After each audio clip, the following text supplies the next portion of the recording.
Public health care for people seems to be very controversial around the country, but health care for our cities is, I think, sort of beyond debate. American cities need all the care and love that they can get.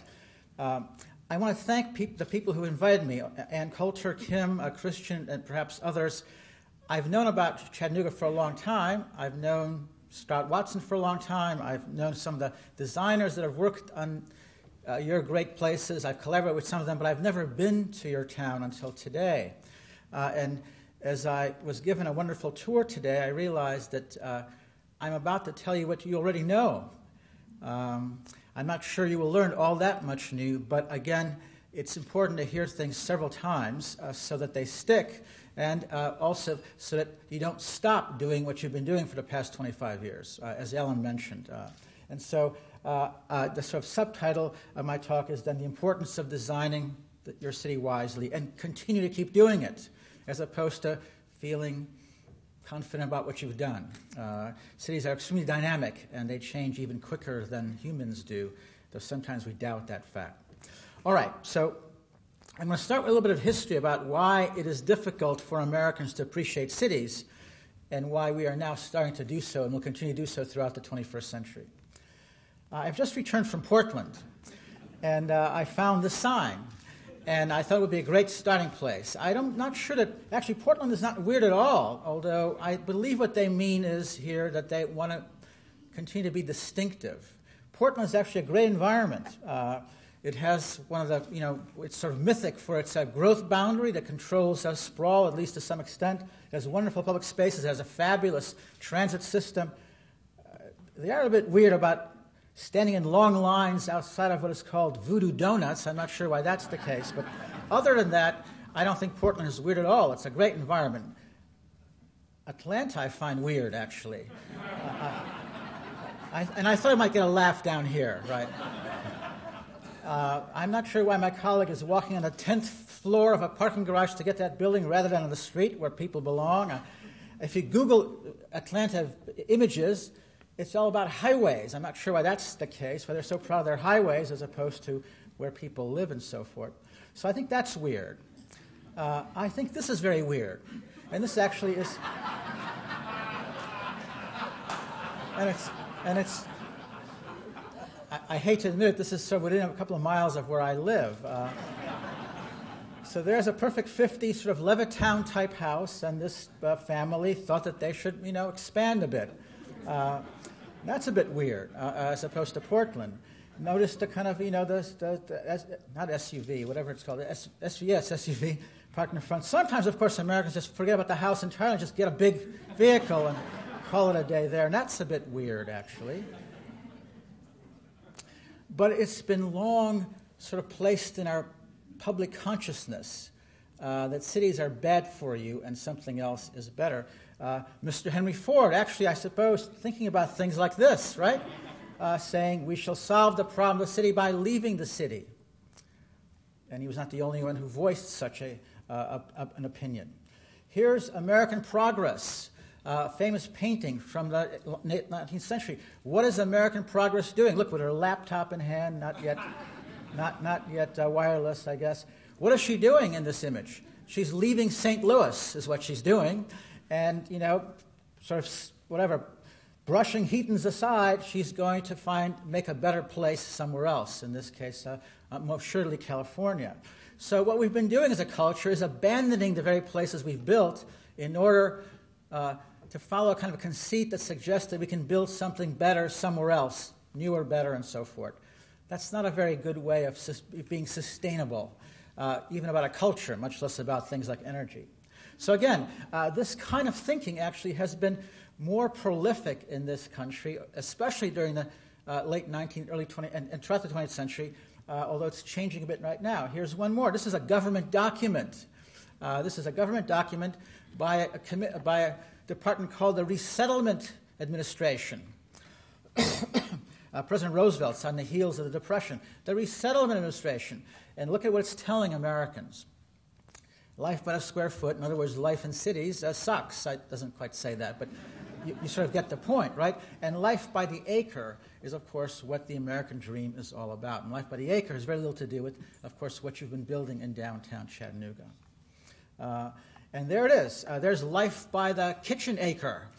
This is a fabulous advertisement for a home builder in the 1950s. And why not? Why would you not love this place and this lovely housewife who, of course, manages the kitchen by the acre?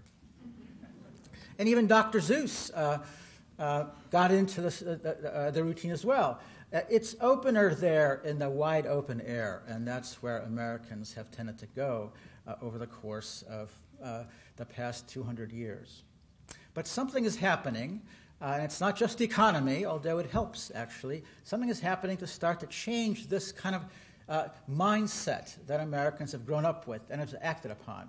By the way, the result of all this, it's opener there in the open air, is environments like this. And surely there are some around here, though I was happily just toured around the downtown area today. So our homes are there, and our shopping is there, and our working is there, and our recreating when we have some time is somewhere else.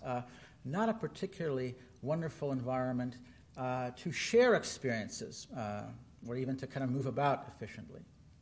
So again, this has been America, and 90% of us live in places like this, and there are many good reasons why. And Americans have profited economically and other ways from building such an environment. But the end of this, it'll still be the prevalent way Americans live, but it will no longer be, if you believe me at least, the singular ideal upon which American culture is based upon, as it was throughout most of the 20th century.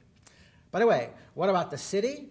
When we're building these things, well, the city was left to be cleared and renewed, and the city was left to others who couldn't, of course, afford the American dream.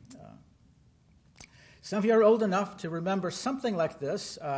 The city of New York in the 1970s was facing bankruptcy, and was the mayor was asked the federal government for a bailout, and of course, President Ford at the time said something like this. It was embellished by the Daily News, of course, but something like this.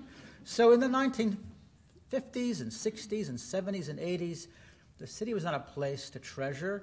It was not a place to hang out. It was a place to abandon as soon as you could for life by the acre, which seemed to be a better way of living than in the old decrepit city with people unlike ourselves. But look at this. Look at this ad. It's a cosmetic called Urban Decay. Isn't that fabulous? You would not have seen such an ad in the 1980s, I assure you. Urban Decay. I wonder what the fragrance is like. And look at this. There's Zippy the Pinhead telling you what's bad for you, the suburb, and what's good for you. Well, it looks like downtown Chattanooga, doesn't it? That cartoon would not have appeared 20 years ago, 15 years ago, 30 years ago. In fact, if it would have appeared, the labels would have been reversed. And look at this fabulous scene. It looks just like out of a movie. Does anyone recognize this? Actually, it is a stage set. Somebody, I suppose, read Zippy the Pinhead and built a shopping mall. The center of which is this kind of faux street, right? There it is, actually. See? On the outskirts, it's just the same old thing. Big boxes and lots of parking, but the impression it now wishes to make at the center is of a good old-fashioned street, just like the ones we've abandoned all over urban America, but you've managed to preserve several and improve upon them. So things are a-changing, as somebody once said. Look at this. If you're a certain age, for example, my age, Leave It to Beaver and My Three Sons and all those great, and Father Knows Best were all wonderful TV sitcoms placed in the great suburbs. We were living in the cities, but we were admiring all this fabulous living that was taking place out there, healthy family life. If you're a bit younger, say my kids, well, you think that there's sex in the city. And it's true. Or rather, I should clarify, cities are sexy. And if you've grown up in the suburbs, not particularly sexy. And what's become exotic for the generations of people who grew up in the suburbs is, of course, the opposite. The vitality and proximity to people and so forth. So they're friends and they're Mr. Seinfeld and so forth. And so TV is now full of sitcoms set in urban America, mostly New York, but we'll try to forgive them for that, as opposed to out on the outskirts, on Long Island or whatever. And so that's a very significant change as well. And speaking of sex, Las Vegas. Look at this image. This is a just completed project, and it's called City Center. I find that incredibly revealing.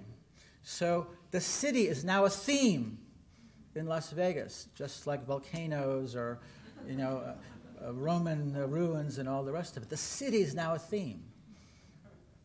You all, not you, not you, all those folks who live in suburbs now go to Las Vegas to experience a city, or at least as imagined by these designers, looking a bit, again, like New York, all full of kind of curtain wall buildings and so forth. With a monorail, by the way, in between.